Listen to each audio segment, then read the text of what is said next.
brothers, welcome back to another YouTube video. Let's get right into this one. You don't have to be fat like the rest of your family. I just want to say that right off the jump.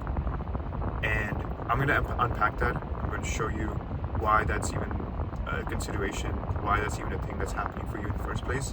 I'll leave you with 1 to 2 practical habits that you can start implementing today, and then send you off on your way. And if you want to consider working with me, as always, I have the first link in my description. If you want to fill out the application, do that for my one-on-one fitness coaching. If you qualify, we'll hop on a call and we'll take it from there, inshallah. But let's get back to, let's start with the video, man.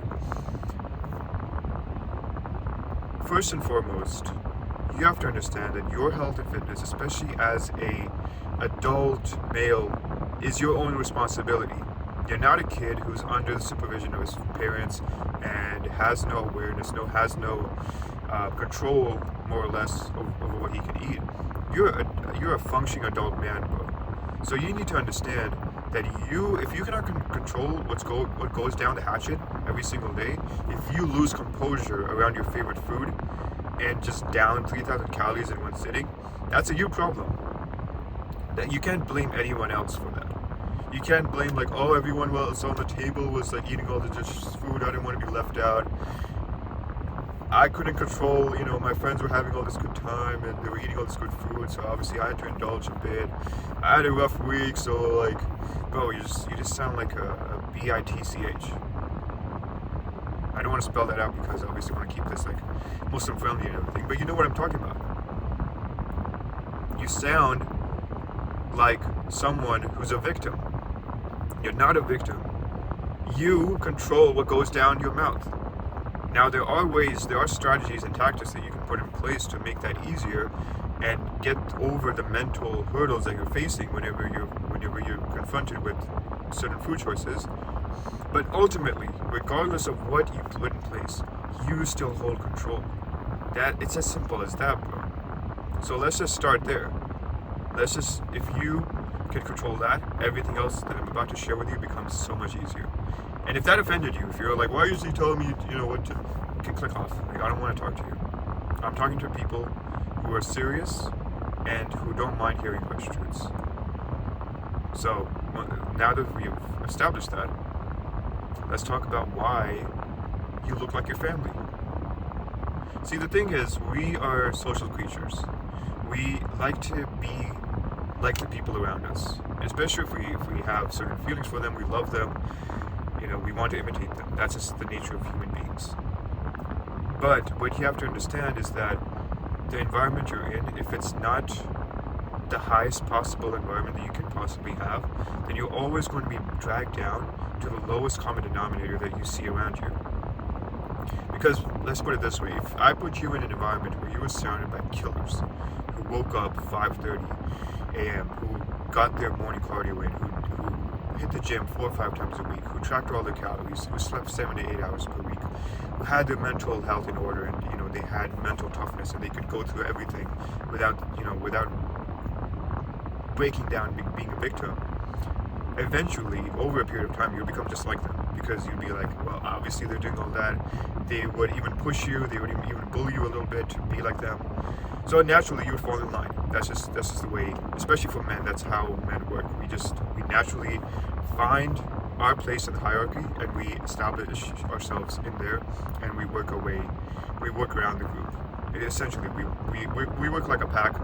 Nothing has really changed from the times of from thousands of years. That's how we work. So you have to understand that you are in an environment where you are potentially the only one even thinking about getting your health and fitness in order. Your family members, your friends, your relatives, they have all these limiting beliefs, and you're slowly getting over some of the stuff, and you sit down with them sometimes and they talk about, like, especially if you're Pakistani Indian, they're like, oh, dal has so much protein, while meanwhile uncle has like a pregnant belly. He's the one telling you, oh, dal has plenty of protein, you don't need to eat red meat. You just look at him and be like, uncle, I love you, but I cannot take your advice. Respectfully, I cannot listen to you. So you need to understand that you will be alone on this journey, especially when you start out. No one will understand you. Everyone will question your choices. Everyone will bully you for not being in line with everyone else. And that's what happened to me, bro. Do you think me losing my first 30 pounds was easy? Everyone supporting me. Everyone was on my side. I got told by my family members, why are you doing this white thing of getting in shape? It's what's a white thing to go to the gym and, you know, do all this like bodybuilding and all this kind of stuff. Bodybuilding. You know, like doing my cardio, especially if it got late, be like, why are you going to the, you know, it's just not safe, even though it's like super safe in my neighborhood where I used to live previously.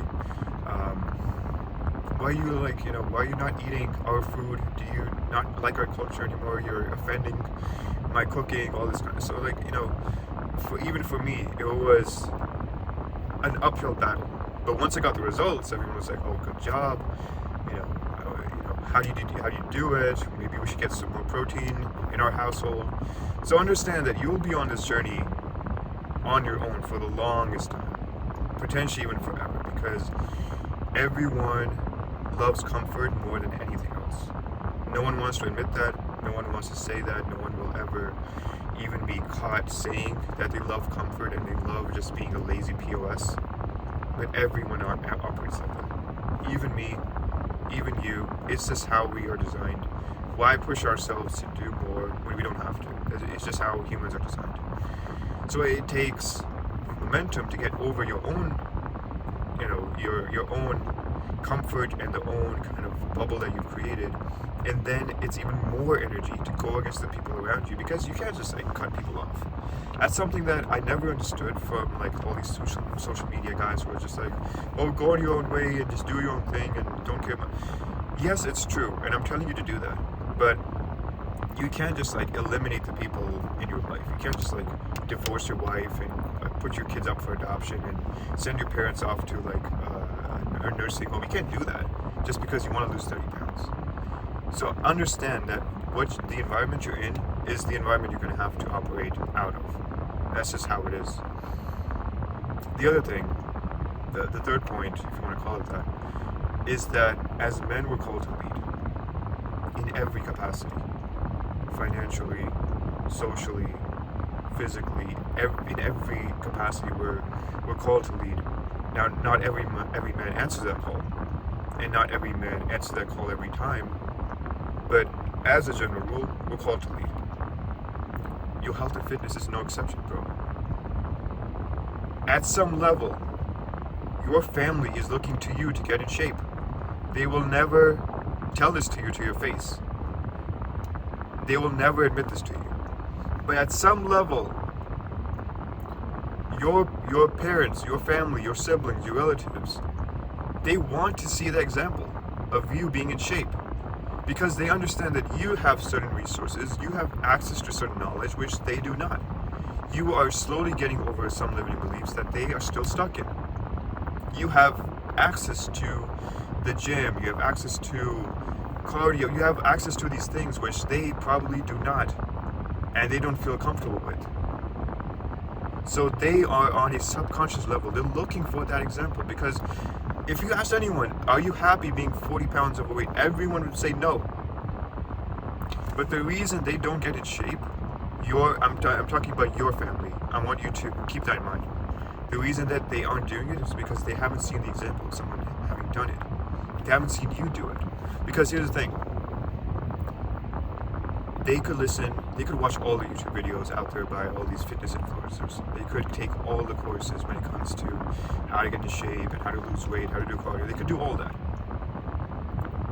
But they will take your advice more seriously, more personally than anyone else's.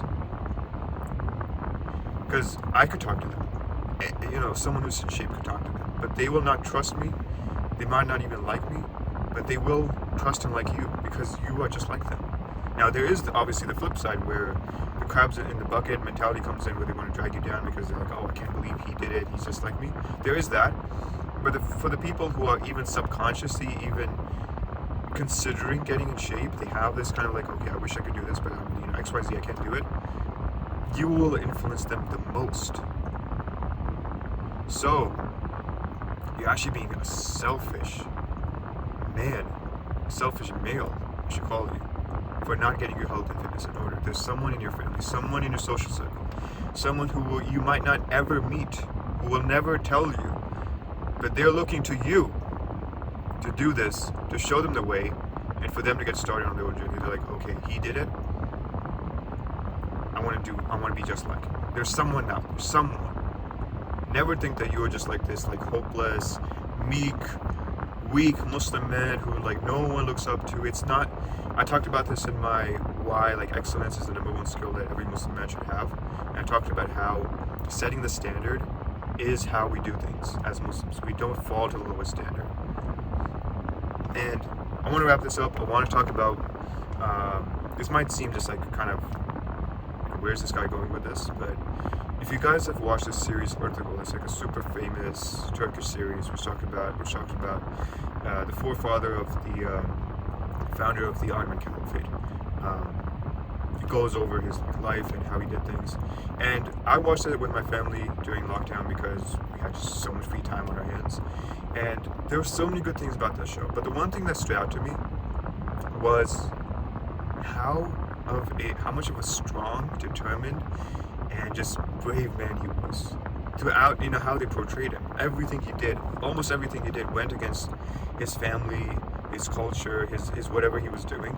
And it wasn't because he was like this selfish man who just wanted to go his own way because he had certain whims and desires he wanted to follow. It wasn't like that. It's because he knew that what he was doing was going to lead to the greater outcome. And everyone loves that show. Everyone's like, oh, I can't. Have you watched Earth? And when it was like super in full steam, everyone was watching it. Have you seen Ertugrul? Have you seen this? Did you see that episode? All that kind of stuff. And it's great. But then you look at, the Muslim population, and this is gonna hurt. But we all act like weak cowards. We cave in to the slightest amount of pressure. We give in to anyone giving a rude comment. It's like, oh, okay, fine, I won't do that. So guys, we have examples in our history. You don't even have to look at that. You can just go to the seerah of the Prophet Muhammad sallallahu alaihi wasallam. He was the bravest of men, the most courageous. And it's no surprise. I mean, he was the best of Allah's creation. And the way he brought people to Islam, like, he had no fear. He only feared Allah when it came to this. And he knew, based on the divine inspiration that he had, that what he was giving to people in terms of calling them to Islam was what was best for them. And every Muslim man who emulates him has that certain quality to some extent, where they are like, I don't care what's going on, I don't care what people say to me, but I know what's best for my family, I know what's best for my society, so I'm going to do that in face of the opposition. So, in terms of practicality, I don't want to leave this on like, okay, what do I do now? First of all, first and foremost, understand that you are part of a legacy, of a heritage of Muslim men who are confident and go about their own way with the interests of the people that they're surrounded by in mind. You're not doing this solely for selfish reasons. Yes, it's good to get in shape and have all that confidence, all that kind of stuff. But ultimately, you're doing this to lead people. I know you talked about this, and you're doing this following the way of the Prophet sallallahu alaihi wasallam. That's the first and foremost thing. Go back to his seerah. Go back to the lives of the companions. Look at all these examples and ask yourself, where am I falling short when it comes to just having that backbone, having that spine, and understand that you following in their example could very well put you in a place where on the day of judgment you'll be with them because you followed in their example. That's the first thing. The second thing is that you have to take action now, today, bro. Today. If you're late 20s, early 30s, you're not getting any younger, you're having more responsibilities piled on top of you, and believe it or not, your metabolism, everything will get impacted, it will get slowed down, but not because you're getting older necessarily, but because you're not doing anything, you're not taking care of this. So take the first step. Do what you need to do. You already know what you need to do. I don't need to tell you necessarily. That would be the only two things I can tell you, man. If you do want And I'll end it on this note. I'm going to plug my own coaching service here, obviously. If you do need the plan, the accountability, everything that would help you get to that next level with your health and fitness, go to the first link, apply. If you qualify, we'll open a call. But I'll leave it right there, guys. Time is of the essence. Everything is getting harder. Everything in your life is probably getting harder. Don't make it harder by being a fat, out of shape. It's unacceptable. So guys, share this with a friend who needs to hear this. Subscribe if you love what we're putting out on this channel. I'm planning to doing so much more engaging content, but for right now, the focus is just speaking to you guys. Speaking to at least one of you to get you to take some action. That's really the whole intent of this. Regardless of where the channel goes, that purpose will always stay the same. So subscribe, like, comment, give me ideas on what you guys want to hear, and inshallah, I'll talk to you very soon. Assalamu alaikum.